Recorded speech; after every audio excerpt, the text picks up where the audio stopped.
What do you do when you've tried everything to connect with a team member, to lead them well, to build a healthy relationship, but they just don't see it? Or maybe they choose not to. They're productive, they get their work done, but they remain distant, negative, or unwilling to be influenced in a positive way. If you're feeling exhausted by this kind of situation, I want you to know you are not alone. Today we're talking about how to lead well in these moments without losing yourself in frustration or self-doubt. We'll cover why some people resist connection, how to shift your perspective, and practical strategies to protect your peace while still leading with integrity and grace. Because friend, leadership isn't about what we do, it's about how we do it and how we steward our energy in the process. So let's dive in. Welcome to the Grace-Filled Leader Podcast. Do you want better work-life balance? Do you get stuck in patterns of perfectionism and people-pleasing? Have you always been an overachiever but never really felt good enough, no matter how much outward success you achieve? Do you want more time for the things that matter most? Well, you are in the right place. Here on the Grace-Filled Leader Podcast, we focus on spirit-driven success and share the secrets to having better work-life balance as a busy woman in leadership. Here you will learn how to set boundaries like a boss, find peace of mind, and reclaim your time for the things that matter most. Hi, I'm Tanya, a wife, mom, leader, and certified Christian life coach. For most of my life, I tried to find worthiness through achievement. I spent decades people-pleasing and pouring myself into my work. I was looking for my value through the approval of others. This led me to feel burned out, empty, and exhausted. I had no time or energy for myself or my family. I realized that I was wasting time and energy looking for validation in all the wrong places. But my life changed when I finally surrendered and God showed me a different way. It is my mission to help you start living the abundant life God has for you. If you're ready to become fueled by grace and find freedom from people-pleasing, if you're ready to multiply your time and impact as a Christian woman in leadership, this podcast is for you. Roll up your sleeves, sister friends. It's time to get after it. Let's just be real honest for a second. This is one of the most exhausting parts of leadership. You care about your team. You don't just want them to be productive, you want them to thrive. And when you hit a wall with someone, when they resist your influence, they remain negative or even seem miserable despite your best efforts, it is really disheartening. It can make you question yourself. Am I doing something wrong? Could I have handled this differently? I've been there and I question myself a lot. Too much. I've had team members who, no matter how much I encourage them, show up with the same distant, closed-off attitude. And I had to learn a tough but freeing truth. Their response is not a reflection of my leadership. I am responsible to them, but I am not responsible for them. My friend, hear me when I say this. You can invite someone into a culture of positivity, connection, and growth, but you cannot force them to accept that invitation. Before we get into strategies, let's step back and acknowledge some reasons why someone might resist your leadership. First, maybe they've been burned before.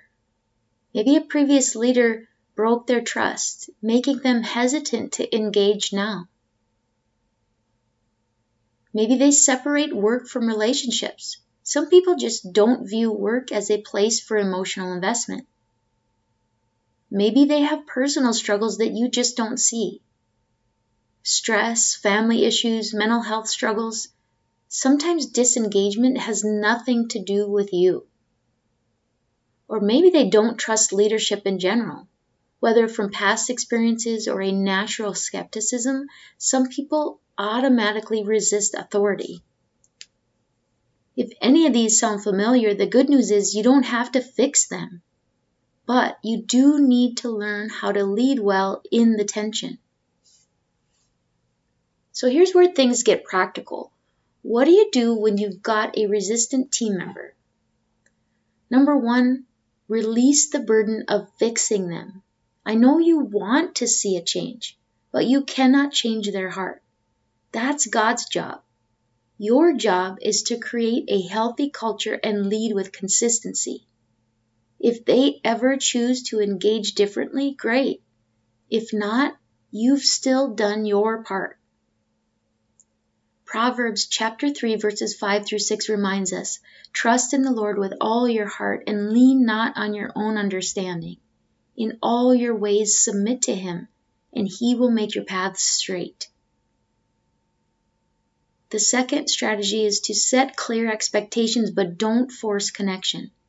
You can require professionalism, respect, and good communication, but you cannot require emotional engagement, and that's okay.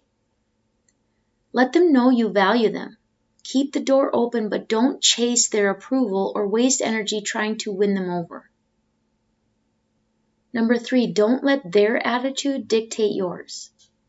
It's really easy to let one resistant person sour your leadership experience, but remember, you set the tone. If they're negative, you don't have to match that energy. Stay consistent, keep your leadership steady, and focus on what you can control. Number 4, guard your heart against resentment. Resentment only drains you. Instead, choose to release them in grace. Trust that God is working in their life, even if you never see the results. And number 5, focus on those who are receptive. Don't let one resistant team member consume all your emotional energy. There are people on your team who want to engage, who do appreciate your leadership. Pour into them. I'm going to just recap these 5 strategies one more time because I think they're really important. So, when you do have a resistant team member, first, release the burden of fixing them. Second, set clear expectations, but don't force connection. Third, don't let their attitude dictate yours. Fourth, guard your heart against resentment. And fifth, focus on those who are receptive. My friend, leadership isn't about making sure everyone likes you. It's about faithfulness. It's about showing up, leading well, and trusting God with the rest. So if you're dealing with a resistant team member, here's my encouragement. Release the need to fix them. Stay faithful in your leadership. Trust God to do the work you can't do. You are leading well, even when it feels hard, so keep going. With that, I pray that the Lord fills you with gratitude, His peace, and His amazing grace. I pray this episode blessed you, spoke to you, or encouraged you in some way. If so, please share it with a friend and head on over to Apple Podcasts to leave me a review. That's the only way for me to know if you're enjoying the show. Nothing blesses me more than to hear from you. Also, come on over to our free Facebook community.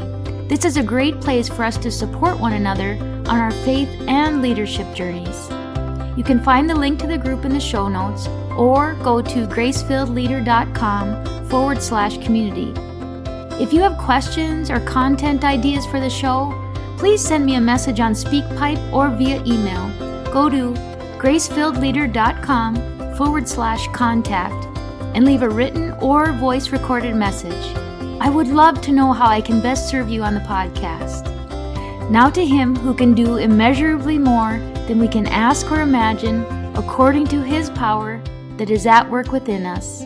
Ephesians 3, verse 20. Until next time, my friends, God bless.